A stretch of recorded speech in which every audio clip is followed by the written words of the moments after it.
Well, hello, hello, hello. Guess what time it is? It's time for another edition of Naked with Dr. Money. I'm Dr. Stephanie Ardrey. Welcome to Naked with Dr. Money. This is my weekly vlog where I share a little bit along my journey as the CEO of ZenoVerse Wellness Group, where we are developing wellness resorts around the world, my team and I. And this is where I share a little bit of how I maintain my mind, body, and soul, and really speak to the idea of mindset. So, as you know, each week I have a guest and we have a conversation around mindset. Today's guest won't be any different. I'll ask her if she thinks mindset is the result of nature, nurture, or a little bit of both. And then we'll talk about how mindset has contributed to her motivations. And more importantly, how mindset has helped her produce the manifestations. And as you know, we're all on a journey called life, and it really is what we make of it. And more, as I have these conversations, I'm reminded of different things, words, sayings that we were raised hearing. I know many of you have heard the saying of, are we looking at the glass from being half full or half empty? And it's an interesting thing that the more I explore and continue the journey, the more that many of these sayings really take on new meaning because you begin to see them in circumstances. I've shared with you also that I launched a community called Healing Our Homes. And the Healing Our Homes community is an extension of just that. Our goal is to have families come to our resorts, especially during the months of November and December. And we hope that families will have the desire to heal and be able to do so in a loving, nurturing environment. And so healing our homes is about that. It's healing our minds, emotions, and souls. And this is so that we can get rid of the emotional trauma that many of us have encountered and continue to encounter so that we can release it and ultimately live our best lives. So I'll send you information, or you'll be able to check into information about healing our homes. But today's conversation is with a dear friend. I like to say that when I think about it, I know that this year is my 40th high school reunion. So I think I've known this woman for probably that many years, not giving away anybody's age. But I would say we go back a little bit. So, without any further ado, I want to introduce you to my guest today. I'm so excited to have her as part of this conversation. Shelley Bradford Bell. She's known as a community organizer. I was introduced to her from the perspective of building her business in PR. She's worked with for profit, nonprofit, governmental agencies. She's held numerous boards, received appointments by former mayor, Speaker of the House, and Mayor of San Francisco, Willie Brown. She's developed and led not only the San Francisco Commission on the environment, which you know is something very important. We were just talking, I was having a conversation earlier with a colleague about the state of not only the Bay Area, but the state of the country as relates to the economy and some of the ills following the pandemic. She's also worked with major Fortune 500 corporations and organizations and individuals. And I've posted her website here. And what I love is when you go to her website, it opens up with Life is a Banquet. And she talks about she is a master of helping to transform lives, manifest dreams, how to live with grace and gratitude. And so, with that, I'm going to bring in Miss Shelley Bradford Bell. Hey, beautiful lady. Bonjour, ma chérie. How are you? I am absolutely marvelous. Life And you is good. took it. What can I say? Absolutely. You look at it. So great to see you. And I was so happy that you were available to have this conversation. And so, as I was sharing what this is about, because, people sometimes put you in a bucket. And so, as we are talking about our wellness resorts and what made them unique, it's not only am I building physical spaces, but it's how I'm curating those spaces with particular aims of producing outcomes. And so, our goal is to help people attend to their mind, body, and soul. And really, from the perspective that full life is 120 years and beyond. And so, if you were to look at yourself wherever you are along your journey and say, hey, what would it take for me to pivot, reposition, course correct, or whatever to make sure that I am living towards that full goal of full life? And then thinking about what are the contributions, what are the things that you can posit it to humanity by living full life and doing so from a point of being healthy, right? Because then you can be your best self and you can deliver all the lessons that you learn. And, we've got generations that totally still need a lot of guidance. And so today's conversation about mindset begins with like you to think about, what do you think? How do you think your mindset was formed? Meaning, when you first recognized that you had a particular mindset, whether you think it was a result of your nature, how you were nurtured, or a little bit of both. Well, I can tell you right off, it's a little bit of both, because I was raised that whatever it is that I wanted to try, I was allowed to try. I remember wanting to play the piano, and my father said, okay, well, you're going to have to take piano lessons. You're going to have to practice every day. You're going to have to take lessons on Saturday. And if you want to do that, I'll get a piano. I said, you know what? No, I don't. Net man. That part, the practice part. Right. But the option was mine. Right. He made it clear what the rules would be. And never, when I wanted to go visit a friend in Dallas, and he's like, okay, you save your allowance and I'll pay whatever you haven't saved up.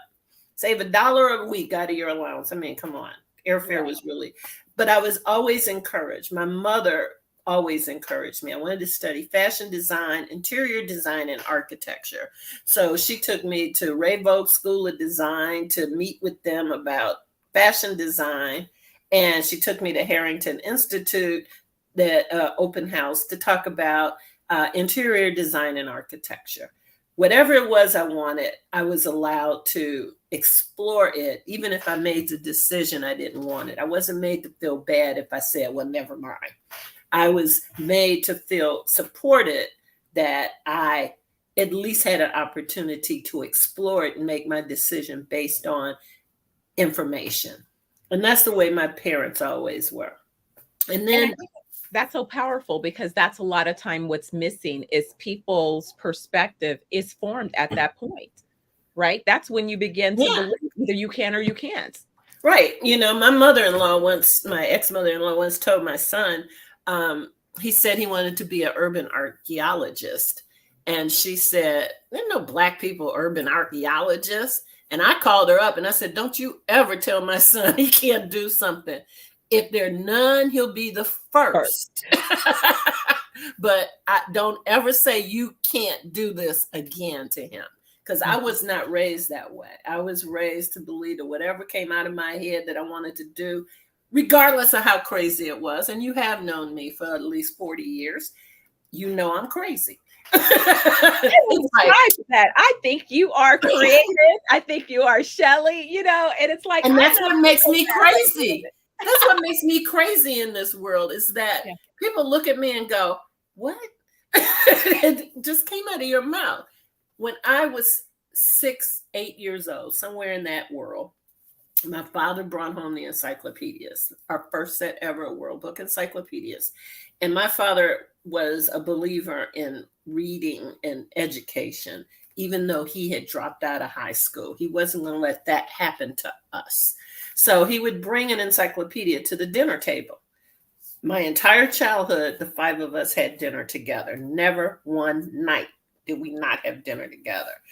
And he'd bring and after at dessert time, he would read from the encyclopedia, and he'd read about something, and he'd read what was above it or beyond, and then we have to discuss it. And then he would do that with the newspaper. Herb Cup was the big columnist in the Chicago Tribune, or Sun-Times, and he would read, and what do we think of the item?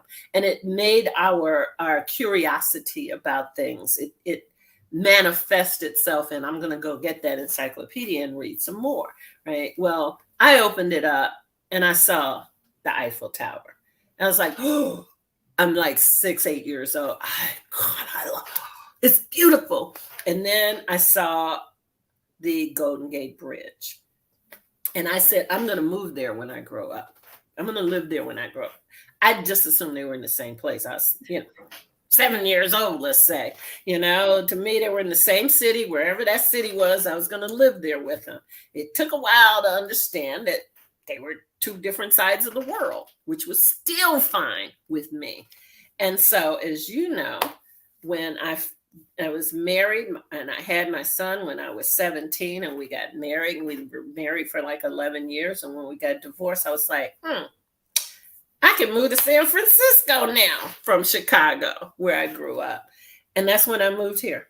And I moved to San Francisco, and my mother could not believe that it had worked out perfectly for me. A job, an apartment, a place, school for my son. You would have thought we had been here 2 years.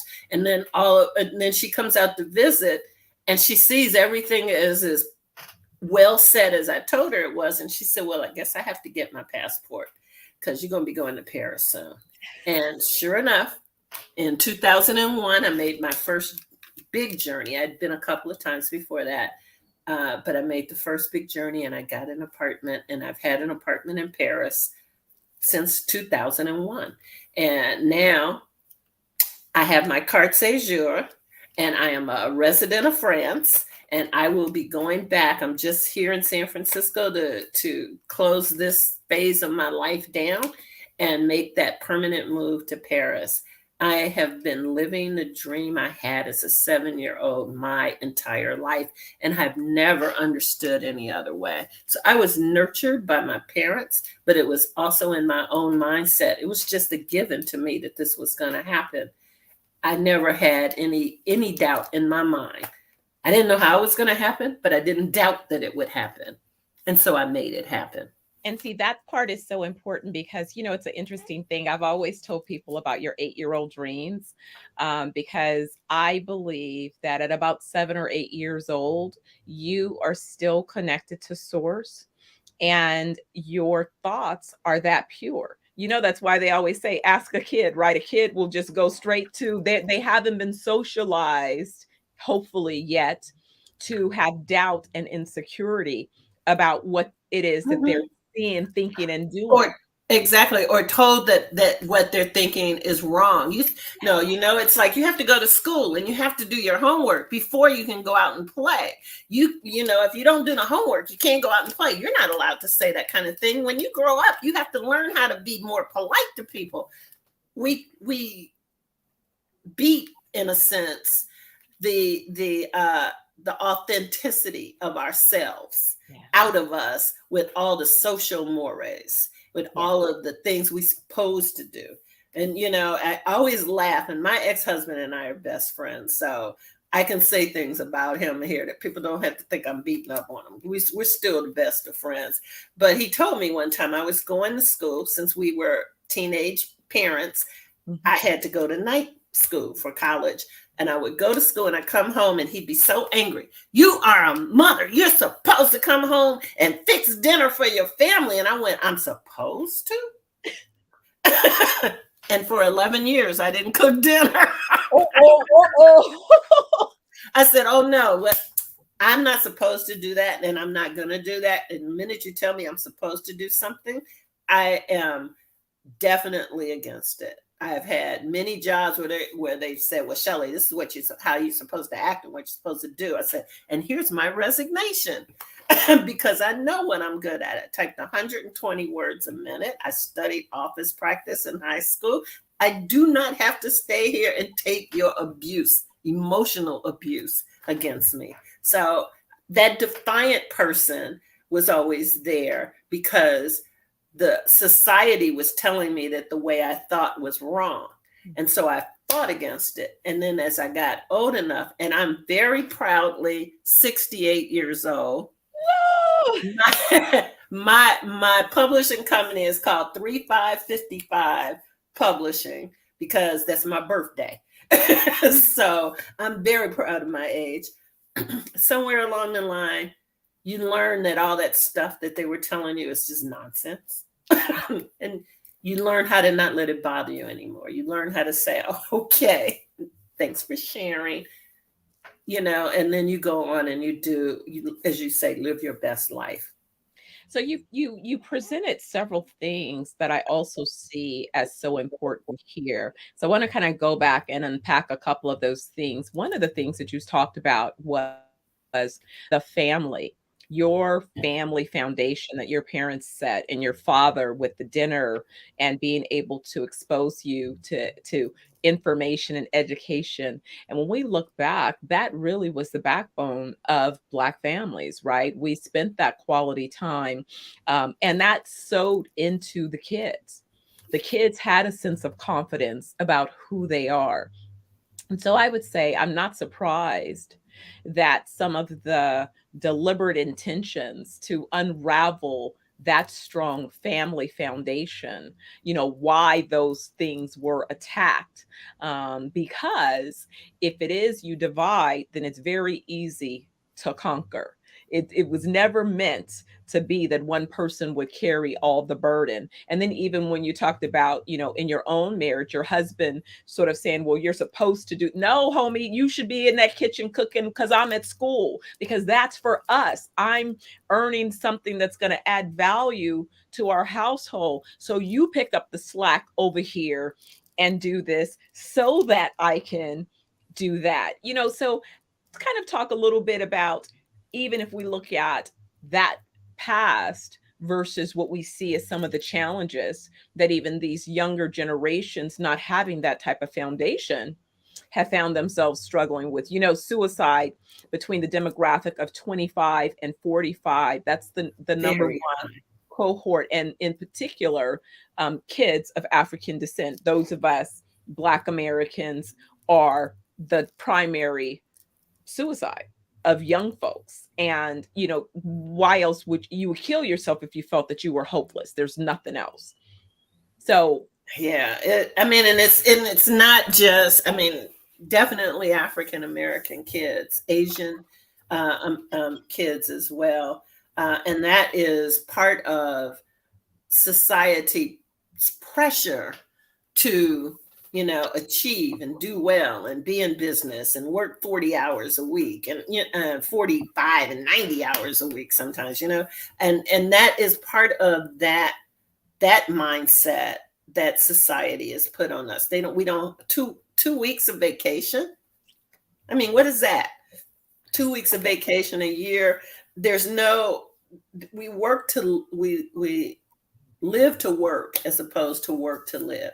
Yes. And so it takes all the joy. It sucks the joy out of life. You feel you have to achieve, or in that social construct, you are going to be labeled as a failure. And so you overwhelm yourself with it until the point where you do feel hopeless. And, when I close my eyes at night and I go to sleep, it's such a peaceful place.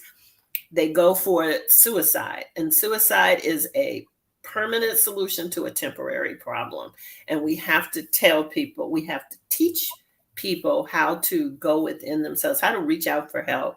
I talk to a lot of people. I have a friend that came very close, and I could hear it in her voice when we were on the phone.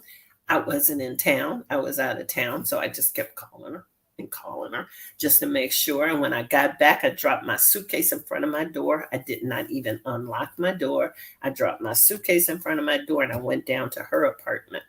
And when I saw her, I knew she was in need of help. And I called her children, and her children came out for her, and they made sure she got the help that she needed. But we have to be willing to listen to that.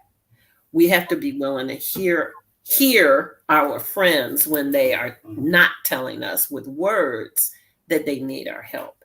And we have to learn how to ask for help because society teaches us we're supposed to be stronger than that, you know. Oh man, you are speaking, this healing our homes has emerged. It's work that I've been doing, and I became clear about the last 3 to 4 years that in addition to all of the business stuff that I teach and speak about, that I was actually going to posit a lot in terms of the thought leadership area about mindset. Because when I looked back over my journey, that was what I could reflect on. Where I performed was when my mindset, I would say, was connected to source, but also when it was disconnected, where I could see I faltered, and where I felt I got lost in the noise and I needed to come back to what is my truth? What is it that I know? How do I reground myself? How do I get clear again? Right.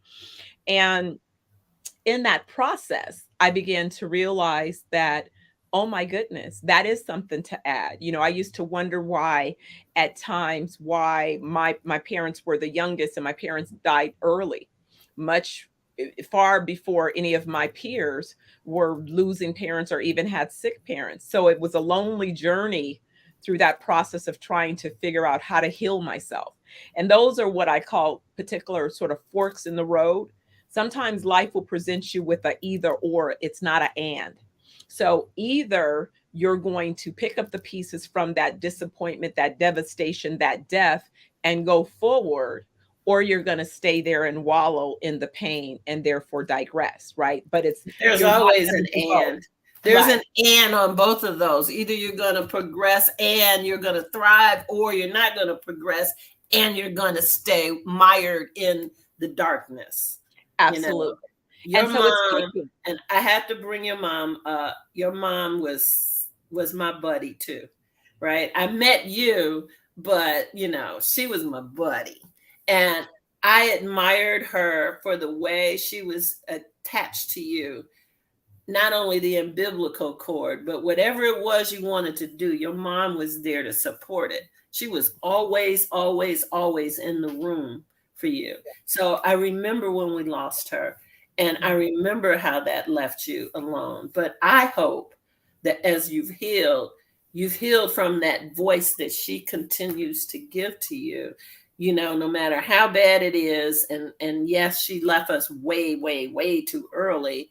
She was always, always there. And she was part of the strength that I know that you have.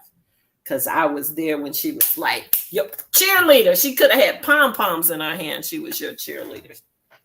Shelley, so many people don't understand that, but the business that I've launched, this wellness, this is all in honor of my mother, because I wasn't in real estate. She was the one in real estate when she died, but I had to learn real estate because I knew I always wanted to be an investor in real estate because of the seeds that she planted. But I didn't think I needed to know that because that was her expertise. So I could go on and do, the other parts of business that I was interested in. And my aim was to be an international business tycoon. That's, 9 years old, getting caught making my fake credit cards, playing business, right? And like you said, she said, it was like, when I tell people, I said, it's a funny thing that I didn't think it was a thing. I was just being me. And, we out and I see and I make these credit cards. And right when I perfect them, she burst into my bedroom with the, what are you doing? And you in trouble. And I'm like, I'm in trouble because I had taken her photo album refills and repurposed them to plastic coat my index cards and, create the pinprint. So I'm like, oh boy, you know, and so she goes, what are you doing? And I'm not thinking that she's thinking, if you counterfeiting credit cards at 9, like what next, right? So she's like, I'm gonna give you an opportunity to explain it. And I'm thinking, oh, she's worried about this. But I said, Mom, I know who I'm gonna be. I see it. And she's like, she kind of let off a little nervous laugh. And she's like, what, baby? And I said, I'm an international business tycoon. I'm in the boardroom. I'm in my navy blue pinstripe suit. Everybody's looking at me. The San Francisco Bay Bridge is like, it was like all these details. Like I still see that same vision, the way that I saw it at 9 that I was describing to her. And you know what she did? What she said, wow, that's brilliant, baby. And that gave me the permission to believe it. But like you said earlier, I didn't realize that the Almighty and the ancestors said yes too. So this whole, my grandmother used to tell a story about we have a cross to bear, and Mhm. depending upon your purpose will determine of your size of the cross. And sometimes the cross is so heavy that you can't carry it. You're like just pulling it because it's got a drag because you don't have enough strength to lift it up, right? And so when I thought about just the journey that I've been on, at times where I thought, well, if this door closed or that door closed, I would feel like it was something that I did, not understanding. And it really didn't become clear enough until 2020. We talk about the COVID, the shutdown, and all that stuff. It was like I got 2020 vision where I said I was far enough along the journey that I could look back and realize that, oh my God said yes. But now this is the work that you have to do. Like your father said, you want to play piano, sweetie? You're going to have to get a piano Gotta put and in you're the going to work. have to practice. This is the Gotta work. put in the work. This is Yes. the work. That's the work. And that's what, so all my life, what I wanted when I was young, after I, was going to be an architect, interior designer, fashion designer, all at the same time. I designed this house I was going to make. It's had 3 wings, a center and then 2, a west and an east wing. And it had a helicopter and airplane, runway. I had a boat dock from a yacht outside in the back, and I was going to go to Africa and pick up kids who were hungry and bring them back to Chicago, fix up all of the apartments on the south side of Chicago and house them, right? And I was going to speak several different languages, and I was going to be an ambassador. Those were all the things that I said I was going to do, and I was going to work in the arts. And that was always in my head until, I realized that hungry children in Africa don't want to come to America. They want to be fed in Africa. The yacht that I was going to use ain't going to go over there and get them and bring them back. You have to grow out of your naivete, but you don't grow out of your passion, And so my passion is still, whether they're in Africa or Post Street in San Francisco, if there's a hungry child out there, I'm determined to make sure they eat. I am determined, everything that I have ever done. My mother said, you serve God by serving others. And I have spent my whole life in the service of others to serve God. And it's never been about the money for me, because I believe that when you do what you love, the money follows. Absolutely. God takes care of you all the time. I've worked in nonprofit so I could teach kids about the world. I took kids to Senegal and Paris that were 9 to 11 years old. I raised almost $250,000 so that I could take 10 kids and 10 teachers from Bayview Hunters Point to Senegal, Dakar, Senegal, and to Paris, France, so that they could meet kids their own age, learn about the world. And this was after 2001. And kids were saying Muslims blew up the World Trade Center, right? I wanted them to see the ignorance of that statement that we were being taught. I wanted them to meet kids their own age. And I did that in 2004 and 2007. And we're about to do the 20th anniversary film of the first trip. And these kids are like teachers, and one of them now is an international relations person and she says because of that trip, when she put her feet on the African soil from that first trip. And so it does, my heart expands, because if we only help one person, we can help a million people through that one person. And so I've always done that. And you made a statement in the beginning that I want. You said your cup, people look at their cup half full or half empty. My cup runneth over. Mm-hmm. And the reason is because we only look at the one thing. In a half empty glass, we only look at one thing. We look at the water. But what else is in that glass? Absolutely. Air. Air is in that glass. So you have water, and then you have air, and that runneth over, right? So mine is never half anything. It's not half full. It's not half empty. Mine always runneth over. And so when you continue to have that mindset, even when people mess with you, like it's happening right now, because I am the co-chair of the Women's Caucus of Democrats Abroad France, and I'm a member of the Diversity Committee. And I'm telling them that you need a Black caucus because the Diversity Committee ain't all that diverse in the things that they do. And I've started a huge fight. I love a good fight, you know that. You know? I'm not starting a fight for any other reason.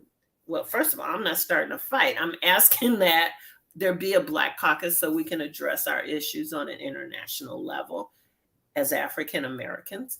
And I'm working on women's issues through the Women's Caucus with reproductive rights and reproductive justice. All of the decisions that have recently been made are impactful mostly to African American women and women of color who don't have the economic ability to do anything. And so I want to work with that. I can't wake up and look at the Eiffel Tower and forget that there's people out there that need the gift that God handed me to use.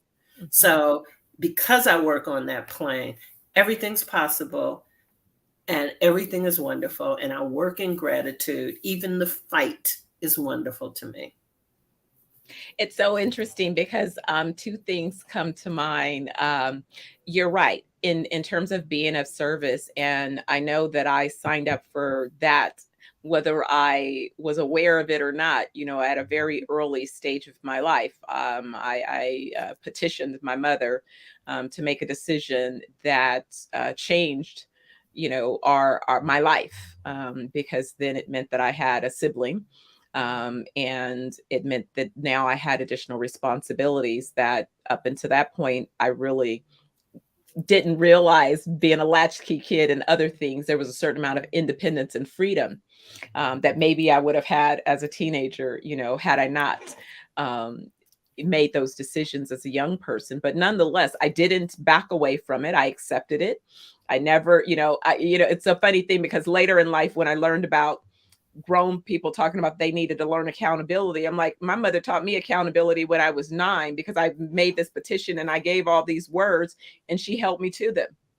And I said, so that's when I learned that, wow, words matter, right? And, you can't just say things and not, again, understand that there's something that goes with what you say. And what you have to do will show up more beyond those words, right? It's easy to talk. That's why I did the banquet list. That's what the banquet list is all about. I'm writing a book. My book should be out soon called The Banquet List. It's all about, it's not a bucket. Life is not a bucket. It's not, oh, you know what? I'm going to die in a couple of months. So let me try to go here, do this, do that, do that. You're not engaged in life. You're checking off a list. Life is a banquet. It's a feast. Right. And I took that from the movie, actually, Auntie Mae, which is my absolute favorite movie, because she went through the ups and downs of, the depression in 29 and blah. But she always did it with joy. Yeah, she took a minute to cry that she lost all her money. Then she went out and got a job. Right. And then things turned around for her. But and she traveled all over the world. And her whole saying was, life is a banquet and most poor suckers are starving to death. Live, live, live. Life is a feast. We can do the things, we can get up and go to work. We don't have to deny ourselves the joy in our life in order to do that. It's not about paying a mortgage and doing that kind of thing. It's about living a beautiful, happy life. And in the movie, The Bucket List, I point out to people, they went through, and he very lucky he was in the room with the billionaire who owned the hospital, right? Otherwise, his bucket list would have been right there on the floor when they rode him to the morgue, right? Mm-hmm. But at the same time, they did all those things, and he was never able to climb that mountain while he was alive, right? We need to climb our mountains now.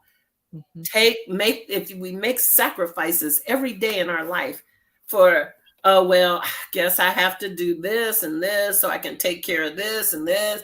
But we never say, I'm going to make that work right after I get back from vacation. We always say we don't have money for vacation. You go on vacation, you come back, you're still broke, but you got memories. And it makes you Experiences, work. right? Right? Yeah. Experiences. Yeah, Yes, you have experiences, you have memories. I want memories, not regrets. I want to right. be tired. I want to be tired. So here I am, 68. I've been trying to do the Paris Marathon now for 5 years in a row. I've only made it 5 miles in the race.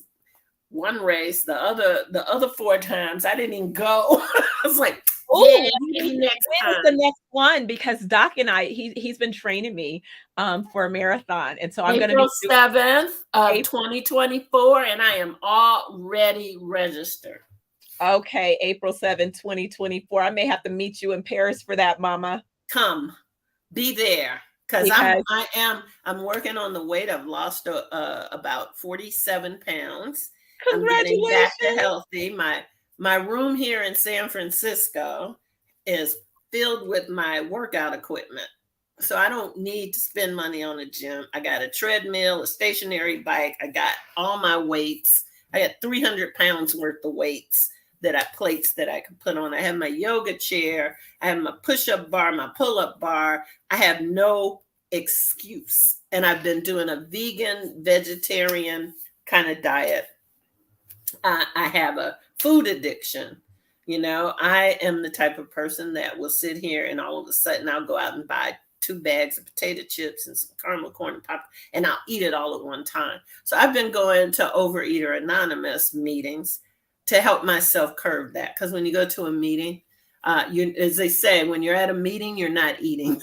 So I do that to overcome it. So I recognize my own flaws, if you want to call them that, but my own weaknesses.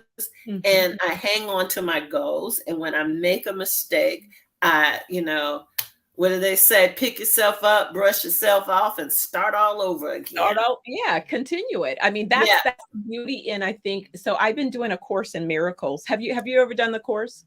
Okay. Yes.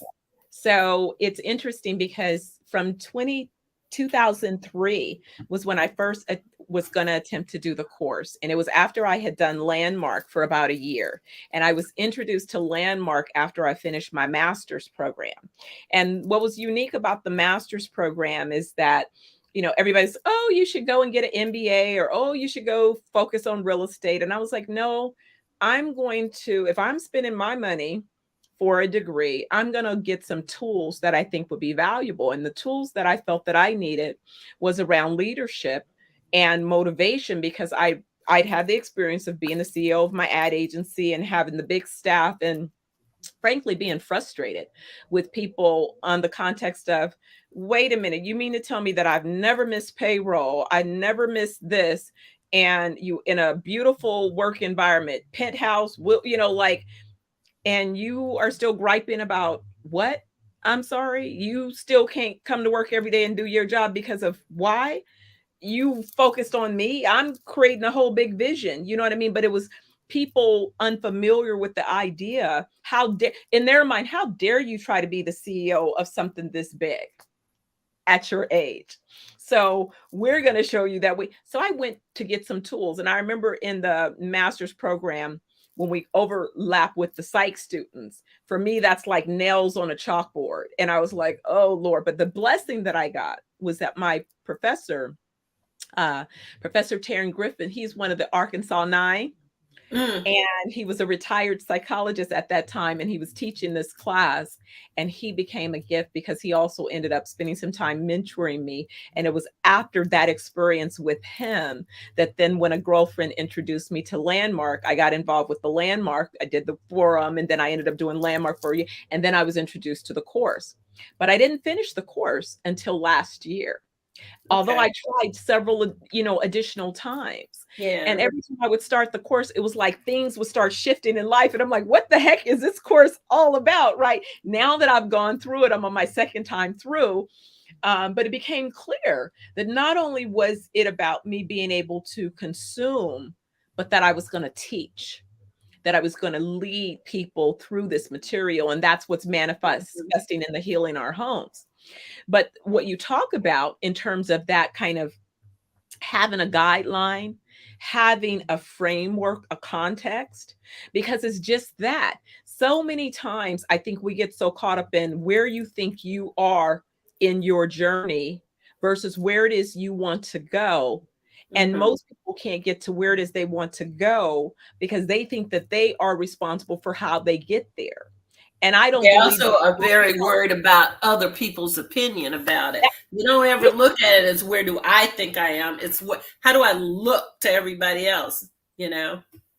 That right there is the biggest point, Shelley, because most people, we're so consumed about everybody else's opinion. And I finally had to say to somebody, I said, you know what I noticed is I spent a couple weekends of silence, God bless you, Thank in you. silence. And I said, and the funny thing that I noticed while I was in silence, when spirit was communicating with me, I didn't see you on the call. There was no conference call. It was like a one-on-one download.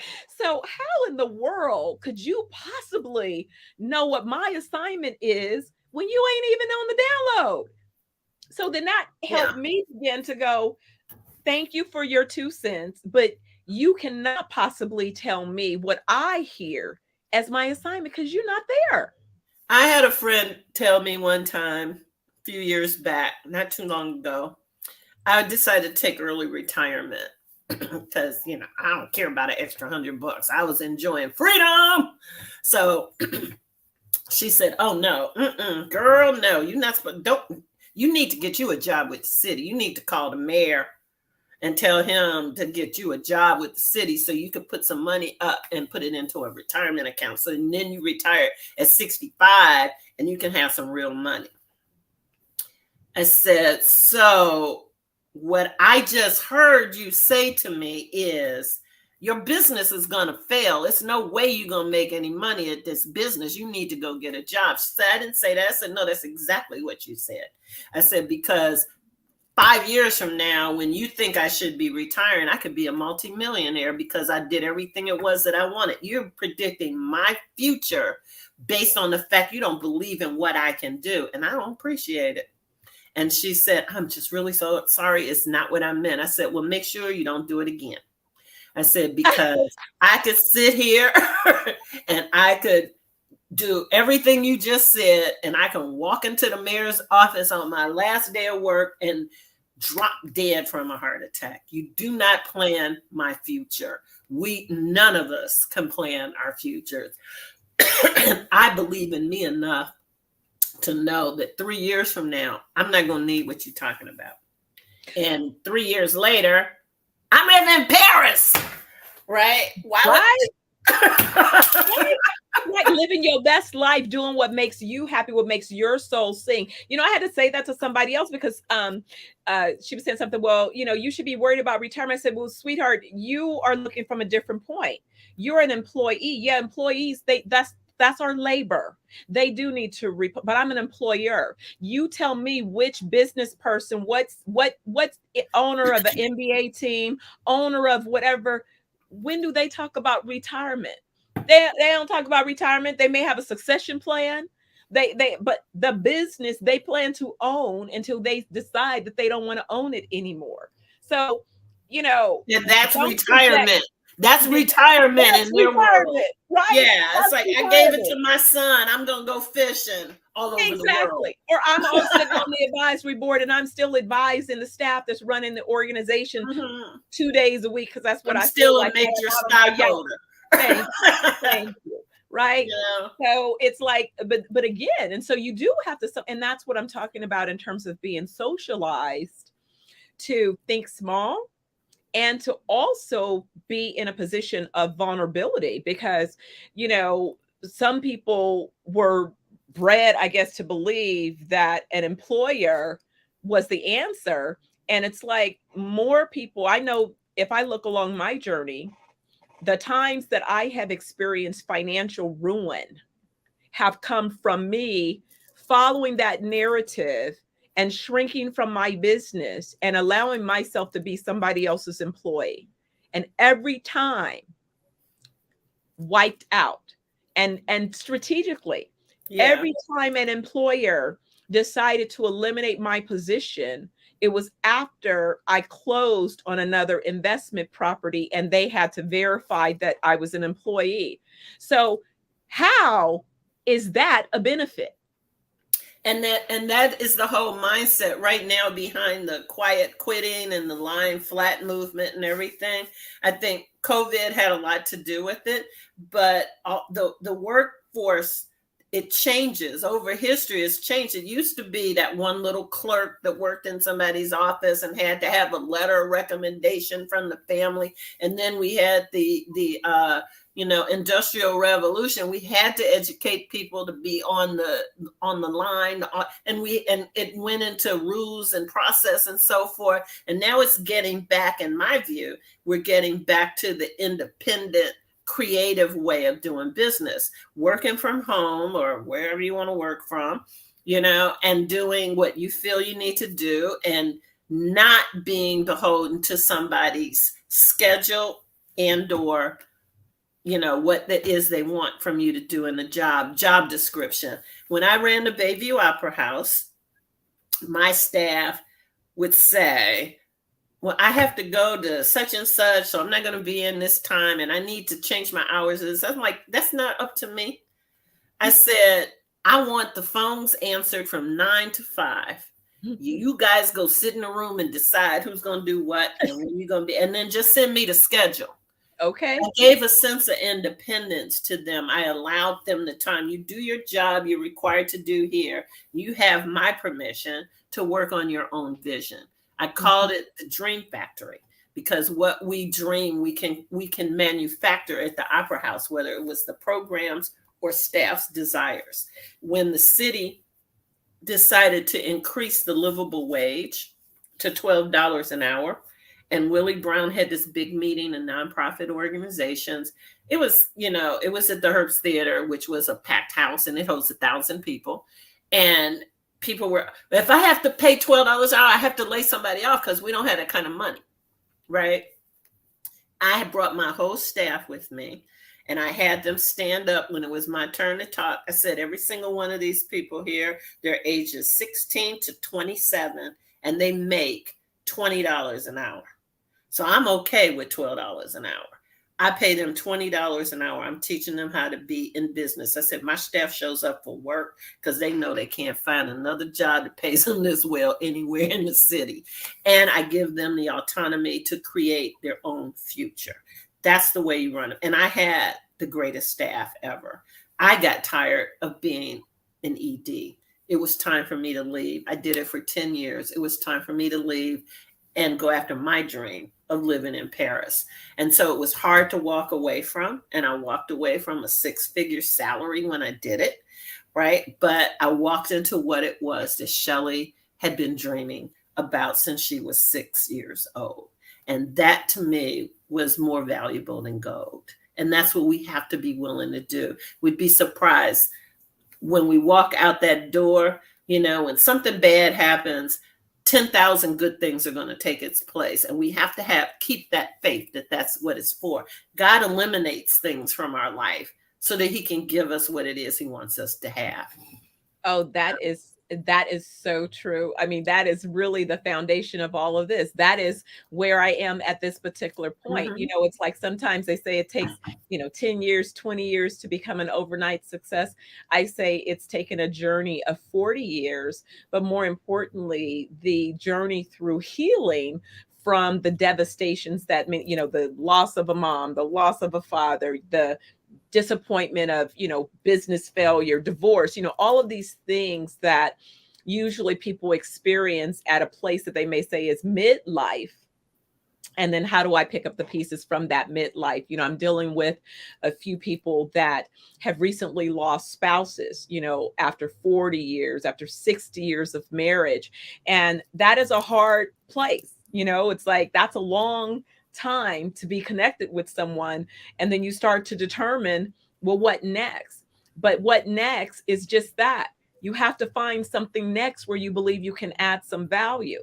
And so I know that this journey, I'm sharing basically my mom's books on holistic health, Back to Eden. That was how, when Doc and I first met, one of the casual conversations, it was like, and I was like, yeah, my mother raised me on Back. My mother raised me on Back to Eden. It was like, wow, I've not met another person that, I mean, small fact that we I share. have Dr. Eden. My copy got so ragged that I had to buy a new copy. And if you could find one these days, because some of that stuff is, out of publication, right? But these whole, this whole movement came from a decision that my mother made when I was 9, that she wanted to learn how to cook. And she wanted to do so in such a way that I would not have high blood pressure or any of the so-called traditional, illnesses that, Mhm. typically Black families seemingly had. And she was struggling with high blood pressure because she was so stressed. Her stress level for her little petite body, now that I know, oh my God, that cortisol, that was way more than her little body could handle. That's what took her out, right? And so, but she planted the seed such that then I took care of myself. And then, of course, when I became pregnant with Sterling and how I planted the seeds for him, and I said, I'm so proud of this kid at 26 now. The kid has never had a cavity, never had, and he watched classmates have type 1, type 2 diabetes. And he didn't consume those things because when he was a little kid, and I told him why, I gave him the reason why. I'm like, your body, that's your vessel. I'm not punishing you by Yeah. not feeding you this crap. I'm helping you protect your vessel. Now the kid is he's got his own music company and production, and his day job is that he's a trainer. He's the sales manager for a gym, and then he also has his private coaching clients where literally this kid's body is just, it's like OMG. You don't sound like a proud mommy at all. I'm a little concerned. But that I really credit to my mom setting an intention that really changed, in my mind, that commitment to our wellness. And then to now want to share that with the world, saying, guys, this was one woman's decision. And I'm just able to show you how it impacted 2 generations, maybe 3 or 4 generations now, because I guess with Sterling and fitness, right? Hopefully he'll carry that on with his own. That DNA has been reconfigured, and that's the message that gets carried forward. Mine was my grandfather was the only ever African American to own a foot support shoe store franchise in the 50-year history of foot support. And it was at 47th and King Drive in the heart of Bronzeville, the Black community of Chicago. And it was one of the biggest selling stores because it was during the time where, we weren't allowed to go anywhere else. And so our money exchanged hands in our own community. I didn't realize as a kid that I was being taught the business. My mother would work the store during the summertime to allow my grandfather and grandmother to go on vacation. And she played this game where, we had to count the shoes and tell her how many shoes in this number are there in this color, and then me and my sister running back competing with each other. Actually, we doing her inventory for her while she just sit there and write it down. But I learned inventory. I learned how to close a cash register. I learned how to run a business. I learned how to take care of customers. I also learned my grandfather was held the first ever Negro Business Expo in 1939 in Chicago that got Black companies, Parker House and Sausage and Borden's Milk, I think it were, into mainstream grocery stores as a result of what he did. That hit me one day that with what I was doing, that's the legacy I needed to carry on. And that's what I do.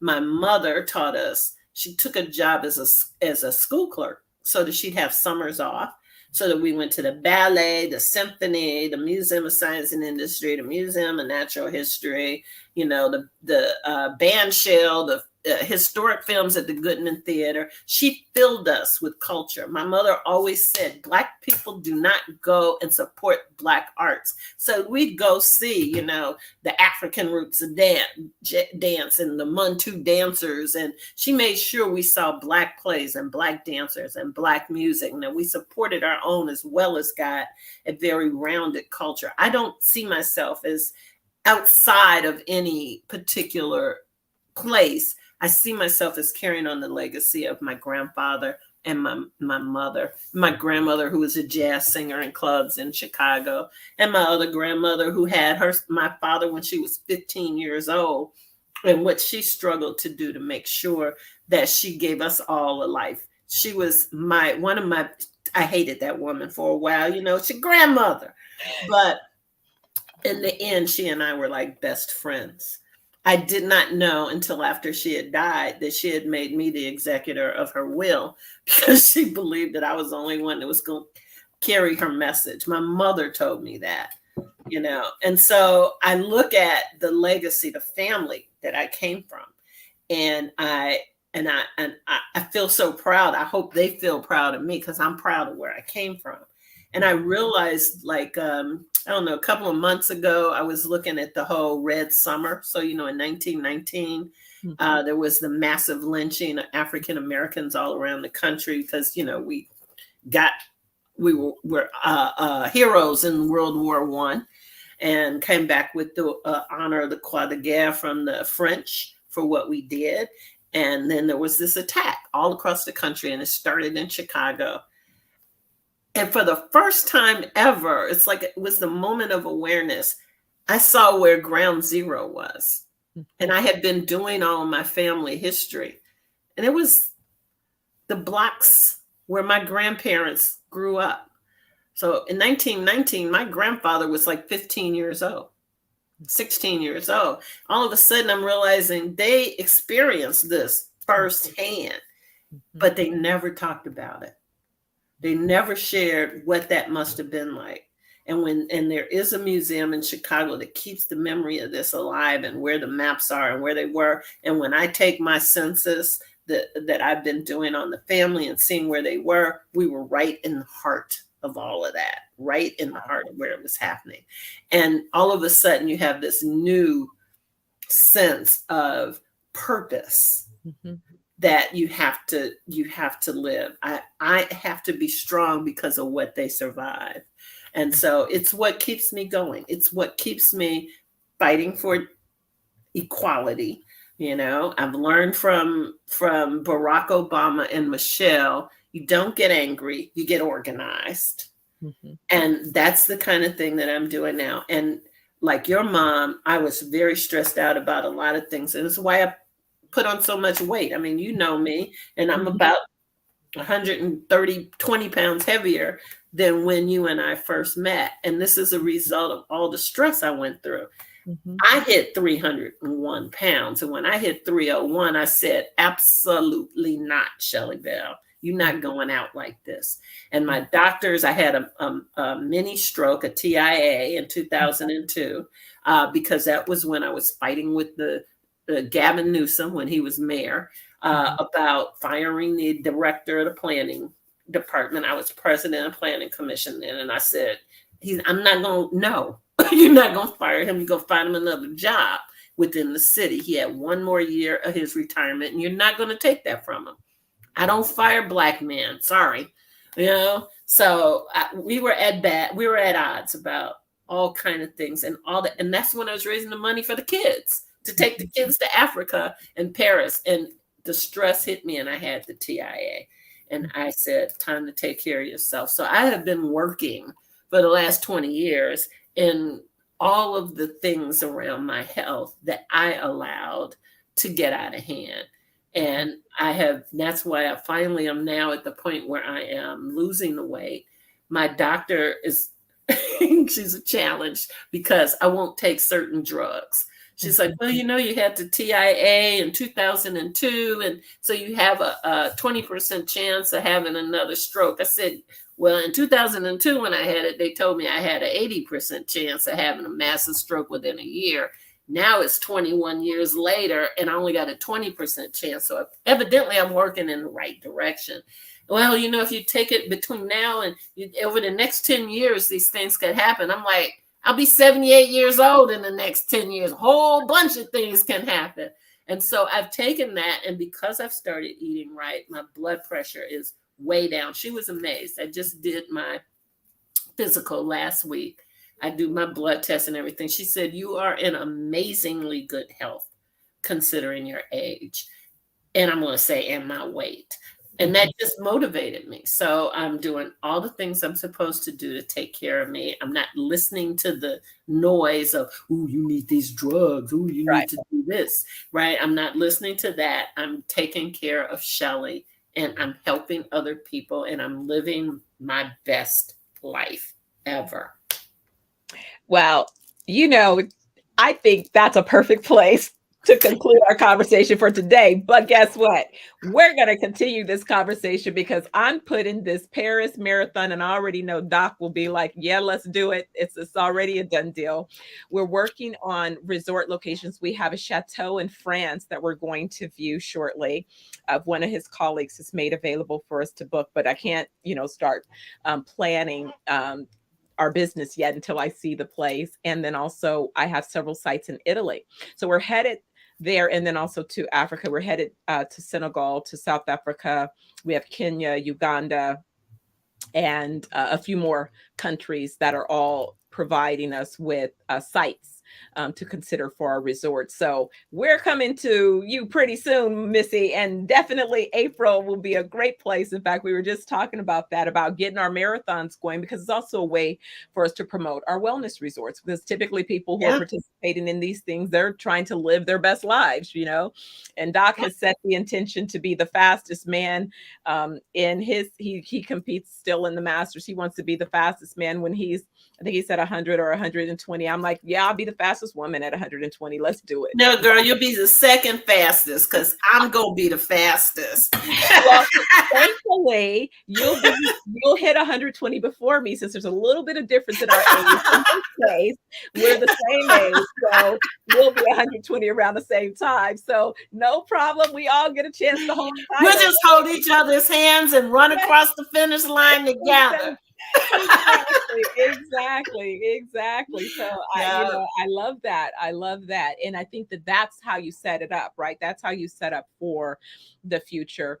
But anyway, before we conclude our conversation, I just want to tell you, thank you so much for dropping so many nuggets, for sharing, so many things about your journey, because as with everything, this is aimed to help people, to help them reflect, and more importantly, to help them glean some ideas of around, if I'm stuck, maybe I can take some of these tools and apply them and get unstuck. Because it doesn't matter where you are. This is not about beating you up or whatever. You are where you are. Okay. Yeah. Who cares how you got there? That's yesterday's news. Where do you want to go from where you are? And how can you set that intention so you can get there? Release the fear. Release the fear. Do what you fear. Watch it disappear. Absolutely. Well, thank you again, Miss Shelley Bell, for this afternoon conversation. I know we went a little bit long, but that's because you were dropping so many nuggets that I did not want to conclude early. So we went a little bit over. Thank you. I hope to see you very soon. I still love and adore you, my dear. We've been friends forever and ever. And I was just reminding Wanda Whitaker that we met at your marketing seminar that you did for Excel. And that's where I met Wanda and Ave. So you have brought beautiful people into my life, and you have remained a beautiful person in my life. Oh, Shelley, the feeling is mutual. Thank you so much. And I love, not only being able to share our relationship, but I just love the fact that you also had a relationship and adored my mom, because, she definitely meant everything to me. Absolutely. That was my girl. And give a big hug and kiss to your son and family. I will. All right. I will. We'll speak real soon. Okay. Take care. Bye. Right, thank you. Bye-bye. Well, everyone, I'd like to thank you. As I said, if it's Wednesday, if it's noon Pacific Daylight Time, then that's another episode of Naked with Dr. Money. I hope you enjoyed the conversation that I had with Miss Shelley Bradford Bell today. I think there was a lot of nuggets dropped in that conversation. Hopefully some you can glean and put to practice in your life if you need them. As I mentioned, there's more information I'll be posting if you follow me on my Facebook or my LinkedIn page, or even on YouTube, about the Healing Homes Leadership Program, which happens each Sunday. We do a check-in to see where you are along your journey of putting together your 90-day life plan, and or beginning your journey through A Course in Miracles. Again, it's Dr. Stephanie signing off, and I look forward to seeing you again next week. So take care. And until then, spend some time thinking about loving you. Self-love is where you begin that journey. Take care, guys.